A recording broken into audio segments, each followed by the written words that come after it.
guys! Welcome back to my channel. It's me, your Mama Sol. So for today's video ay maggagala kami, but this time kasama ko naman yung family ko. Since birthday ng pamangkin ko at magsa-celebrate din kami ng Mother's Day. So on the way kami ngayon nito sa Zambales. So dito kami mag-check-in sa Blue Rock Resort. At nakarating kami banda dito mga 12 noon. At syempre, lunch muna kami at nag-ayos ng mga gamit. After noon, nagpahinga na nga kami before kami mag-swimming kasi syempre ang init talaga. So bandang mga 2:30 PM ay lumabas na nga kami at pumunta na kami dito sa may beach para nga mag-swimming. So nauna na doon sila mama at papa, yung mga kapatid ko. Pero dahil nga kami gusto muna naming magpahinga, ayun, nagpahinga muna kami. Tsaka super init kasi talaga, syempre para hindi naman medyo masunog ang mga person, 'di ba? So guys, dito sa Blue Rock Resort, kung naghahanap kayo ng medyo affordable at maganda-ganda naman yung room nila, pero syempre kung gusto nyo yung medyo mura, wag naman kayo masyadong mag-expect na pang 5-star quality yung hotel, 'di ba? Kumbaga kung gusto mo mag-staycation lang ng panandalian, mag-relax, mag-stay sa beach, sa dagat, yan, perfect kayo dito sa Blue Rock. Hindi rin masyadong matao dito or crowded kaya okay din talaga magstay. So may mga rooms naman sila na pagpipilian. So syempre nakadepende yon kung maganda yung room mo. Syempre mas pricey, 'di ba? Marami rin dito guys yung mga nag-aalok ng mga pampasalubong, mga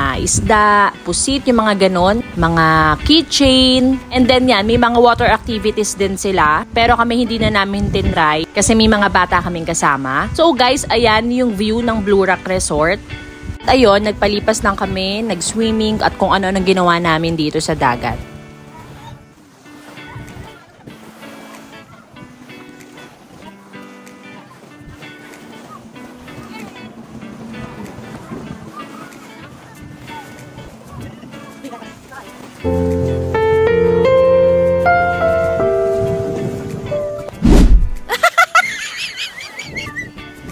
Guys, eto, meron ako nakitang isda, hindi ko alam kung anong tawag doon. Kaya tinawag ko sila dyan sa part na yan. At ayun nga, nakita nila, hinuli nga nung bayaw ko. Ang ilap ngang huli din, nakita nyo naman.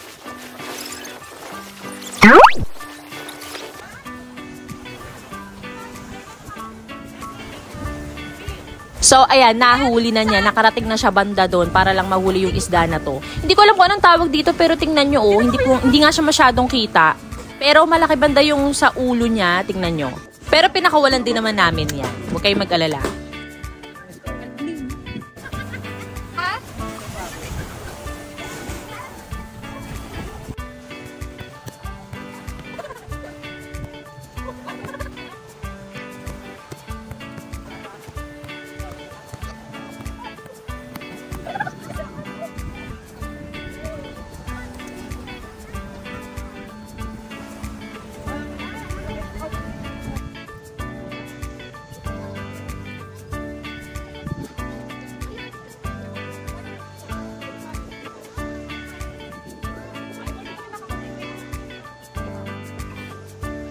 At bandang mga 4:30 PM nga ay bumalik na muna kami sa room para magpahinga. So ayan, may hugasan sila dito kasi nga syempre before kang bumalik sa room may mga buhangin yung paa nyo. Pero bandang 5 nag-brown out. Kaya naman bumalik ulit kami sa beach kasi dito mahangin at sakto naman ay nagluluto na sila ng panghapunan namin. Kaya tambay muna ulit kami dito sa beach at syempre ay kakain na kami ng dinner pagkaluto. Ang sarap talagang tumambay sa beach. Pag ganito napalubog na yung araw kasi mahangin at malamig na. Tapos ang peaceful kasi talaga. Kaya alam nyo, totoo talaga yung beach therapy mga mi.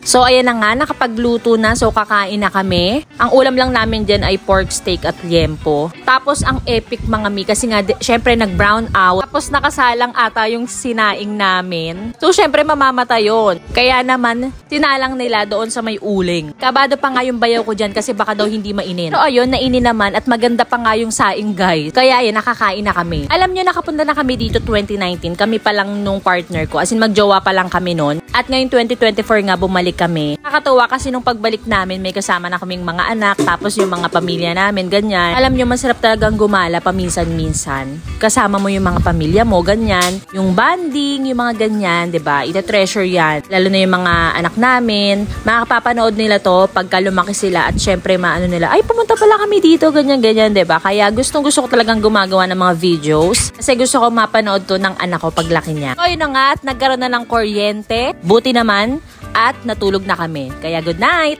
And then good morning! Ito na yung day 2 at 12 noon ay mag-check out na kami. Kaya naman bumangon kami ng mga bandang 6 AM para mag-almusal dito sa beach at tumambay. So ganyan ka-peaceful ang itsura ng dagat.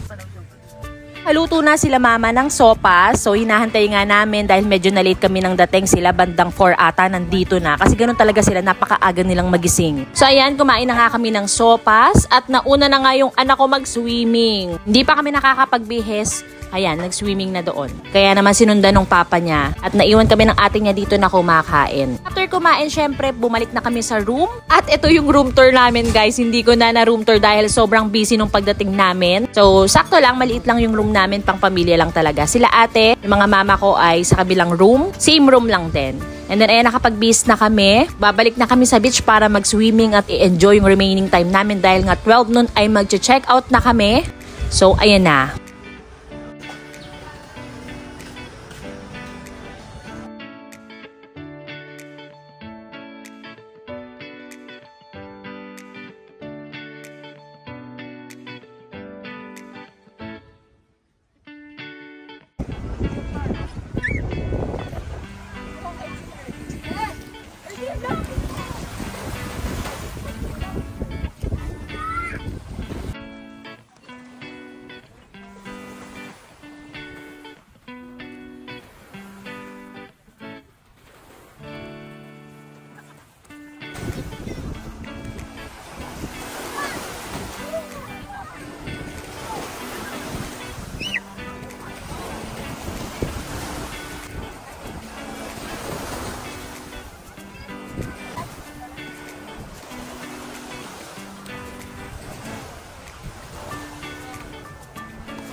So yun guys, magche-check out na kami dito. Mga 11:30 ata to banda. So all in all, nag-enjoy naman kami. Especially yung mga bata talaga. Kaya kung gusto nyo rin magstay dito sa Zambales, hanapin nyo lang tong Blue Rock Resort. Pero marami din namang mga hotels dito na available. Kayo na bahala kung saan nyo gustong magstay.